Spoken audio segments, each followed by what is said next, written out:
அப்துல் ரஹ்மான்.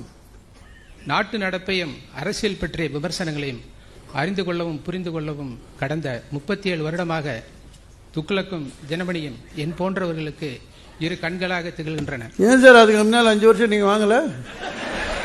அது எவ்வளவு கணக்கு போட்டு சொல்றேன். மணியாற்ற அன்படுங்க. அரசு நடத்த வேண்டிய கல்வியை தனியாரும், தனியார் நடத்த வேண்டிய மதுபானங்களை அரசும் வெற்றிகரமாகவும் லாபகரமாகவும் நடத்துறாங்க. அரசுக்கு 22,000 கோடி மதுபானத்தின் வழியா லாபம் வருதுன்னு சொல்றாங்க. இந்த 22,000 கோடியை வச்சு தான் அரசு நலத்திட்டங்கள், பெருவாரியான நலத்திட்டங்கள், இலவச திட்டங்கள் செய்யறதா சொல்றாங்க. இது எப்படி இருக்குன்னா, ஒரு குடும்ப தலைவன் தன்னுடைய குழந்தைகள் எல்லாம் கூட்டிட்டு போய் ஒரு மருத்துவமனையில் ரத்தத்தை விற்பனை செய்து அதுல கிடைக்கக்கூடிய பணத்துல அந்த குழந்தைக்கு உணவு அளிப்பது மாதிரி, துணிமணி எடுத்து கொடுப்பது மாதிரி, பண்டிகை கொண்டாடுறது மாதிரி இருக்கு. அதனால இது ஒரு குடிச்சு தமிழக ஒரு சமூகம், எதிர்கால சமூகம் நாசமாகிக்கிட்டு இருக்கு.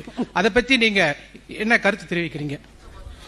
நான் ஏற்கனவே பலமுறை இதை பத்தி சொல்லியாச்சேன். ப்ரொஹிபிஷன் இனிமே ஒரு ஃபீஸிபிள் பாலிசின்ற நம்பிக்கை எனக்கு கிடையாது. அதுல இந்த அரசு வர வருமானத்தை இழந்துதான் தீர வேண்டும் என்று நான் வற்புறுத்துவதில்லை. இது இப்ப இல்லை, கலைஞர் பீரியட் இல்லை, அதுக்கும் முன்னால் எப்படி சொல்லிட்டு இருக்கேன். மறுநாள் கோரேன் இருந்தாங்க ப்ரொஹிபிஷனிஸ்ட், அவங்க கூட எங்கிட்ட இதை பத்தி ரொம்ப வாதிட்டார்கள். என்னுடைய அபிப்பிராயம், இதை இனிமேல் ஒழுங்காக நிர்வகிக்க முடியும் ஒரு ப்ரொஹிபிஷன் பாலிசி கொண்டு வந்துன்ற நம்பிக்கை எனக்கு கிடையாது.